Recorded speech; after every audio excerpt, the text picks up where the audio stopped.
విజయనగరంలో ఉగ్రమూలాల కేసులో సంచలన విషయాలు బయటకు వస్తున్నాయి. ఉగ్రవాద సానుభూతి పరులు సిరాజ్, సమీర్ తయారు చేసిన బాంబుల్ని పేల్చడంపై ముందుగానే రిహార్సల్స్ నిర్వహించినట్లు పోలీసులు నిర్ధారణకు వచ్చారు. దీనికోసం ఉమ్మడి తూర్పుగోదావరి జిల్లాలోని రంపచోడవరాన్ని ఎంచుకున్నారు. ఈ కేసులో నిందితులు సిరాజ్, సమీర్ రిమాండ్ రిపోర్టులో పోలీసులు కీలక అంశాలు ప్రస్తావించినట్లు సమాచారం.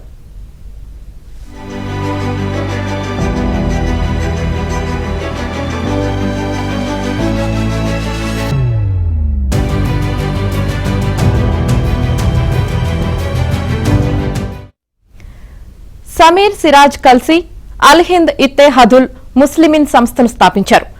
6 వ్యక్తులు ఇన్స్టా గ్రూప్ క్రియేట్ చేసుకోగా ఇందులో సిరాజ్, సమీర్తో పాటు కర్ణాటక, మహారాష్ట్ర యువకులు ఉన్నారని గుర్తించారు. ఈ 6 ముఠా 3 రోజుల పాటు హైదరాబాద్లో కలిసే ఉంది. ఐసిస్ హ్యాండ్లర్లు సౌదీ నుంచి ఇచ్చే ఆదేశాల అమలుపై వీరు చర్చించారు. సమీర్, సిరాజ్ పేలుడు పదార్థాలను ఆన్లైన్లో ఆర్డర్ పెట్టారు. యూట్యూబ్లో పేలుడు పదార్థాల తయారీ విధానం చూశారు.